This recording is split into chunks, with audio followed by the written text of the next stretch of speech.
আগেকার দিনে বিয়ে কিংবা যে কোনো অনুষ্ঠানের প্রথম পাতে প্রথম পদই ছিল রাধাবল্লভী। বিউলি কলাই দিয়ে তৈরি এই রাধাবল্লভী খেতে যেমন সুস্বাদু তেমনই সুবাসযুক্ত। তো চলুন আর দেরি না করে শুরু করা যাক রাধাবল্লভীর এই রেসিপিটি। এই রেসিপিটি বানাতে প্রথমেই যেটার প্রয়োজন সেটা হচ্ছে বিউলি কলাই। আমি এখানে 100 গ্রাম বিউলি কলাই 7-8 ঘন্টা ভিজিয়ে রেখেছিলাম।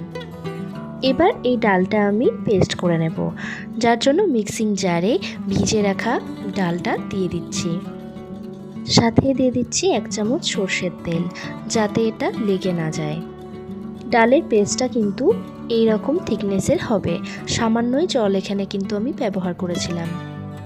এরপর একটা ভাজা মশলা তৈরি করে নিচ্ছি, যার জন্য কড়াই গরম করে দিয়ে দিলাম 1 চামচ মৌরি আর 1 চামচ গোটা জিরে। জিরে আর মৌরিটাকে কিছুক্ষণ নাড়াচাড়া করে ভেজে নিতে হবে, যতক্ষণ না পর্যন্ত এর থেকে একটা গন্ধ বেরোচ্ছে। এই রকম ভেজে নিয়ে এর একটা পেস্ট বানিয়ে নিচ্ছি, যার জন্য মিক্সিং জারে মৌরি আর জিরেটা দিয়ে দিলাম।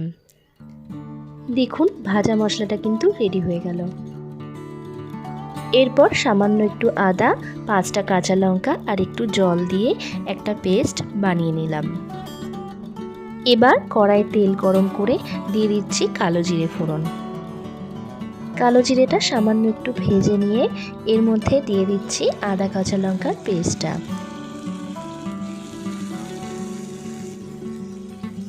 এই পেস্টটা কিন্তু আমি সম্পূর্ণটা দিলাম না, 3 চামচ এখানে ব্যবহার করছি।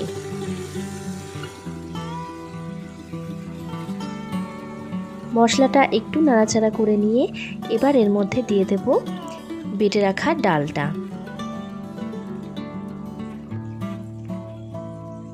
ডালের পেস্টটাও কিন্তু বেশিরভাগ দিয়ে সামান্য একটু রেখে দেব।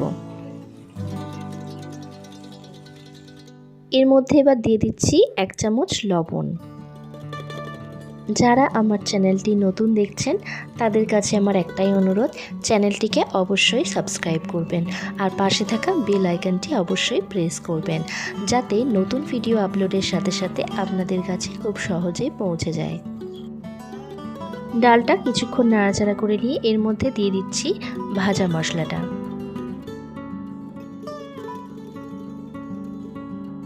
ভাজা মশলাটাও কিন্তু এখানে আমি 2 চামচ ব্যবহার করেছি, আর বাকিটা রেখে দিয়েছি পরে ব্যবহার করব বলে।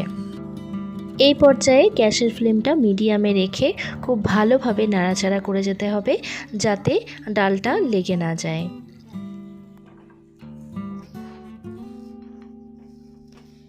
দেখুন রাধাবল্লভীর জন্য পুরটা কিন্তু একদম রেডি। এবার এটা নামিয়ে রাখছি।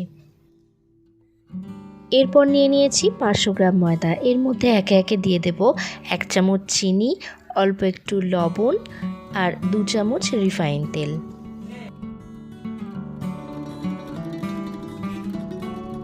সাথে দিয়ে দিচ্ছি 1 চামচ আদা লঙ্কার পেস্ট আর দিয়ে দিচ্ছি 2 চামচ ডাল বাটা।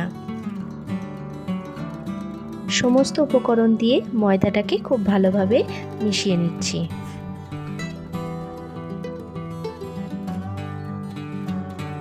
উপকরণগুলো মিশিয়ে নিয়ে দিয়ে দিলাম 2 চামচ ভাজা মশলার গুঁড়োটা। ভাজা মশলা দিয়ে খুব ভালোভাবে মিশিয়ে নিয়ে এবার জল দিয়ে ময়দাটা ভালোভাবে মেখে নেব।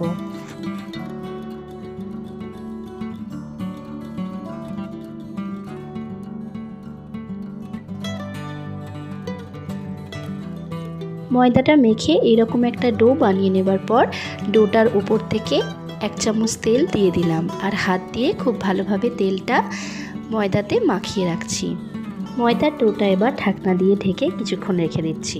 এরপর যে পুরটা বানিয়ে রেখেছিলাম সেটার ছোট ছোট গুটি করে নিয়েছি।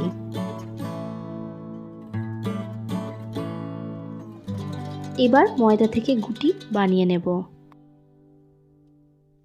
গুটিগুলো কিন্তু লুচির থেকে একটু বড় সাইজের বানাতে হবে, যেহেতু এর মধ্যে পুর যাবে তাই গুটিগুলো একটু বড় করে বানিয়ে নিচ্ছি। এরপর ময়দার গুটির মাঝখানটা এইরকম বাটির মতো করে গড়ে নিচ্ছি। এর মধ্যে এবার পুরটা দিয়ে দিলাম। পুরটা দেবার পর চারিদিক থেকে ময়দা দিয়ে এই রকম করে মুখটা খুব ভালোভাবে বন্ধ করে দিলাম। এখানে কিন্তু পুর ভরার পর মুখটা খুব ভালোভাবে বন্ধ করতে হবে, না হলে কি হয় অনেক সময় বেলার সময় পুরটা বেরিয়ে যেতে পারে। ঠিক একই রকমভাবে সমস্ত ময়দার গুটির মধ্যেই পুরটা ভরে নিয়েছি। এরপর বেলে নেবার পালা, যার জন্য বেলনা চাকিতে খুব ভালোভাবে তেল মাখিয়ে একটা গুটি নিয়ে হাতের সাহায্যে একটু চেপে এটাকে বেলে নিচ্ছি। রাধাবল্লভী যেহেতু একটু বড়ই ভালো লাগে, তাই একটু বড় করে এখানে বেলে নিচ্ছি। কিন্তু এর থিকনেসটা দেখুন এইরকম হবে, খুব পাতলা হবে না।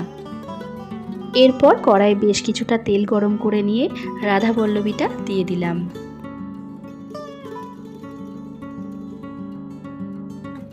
গ্যাসের ফ্লেমটা কিন্তু এখানে সবসময় হাই রাখতে হবে, না হলে রাধাবল্লভীটা ঠিকঠাকভাবে ফুলবে না।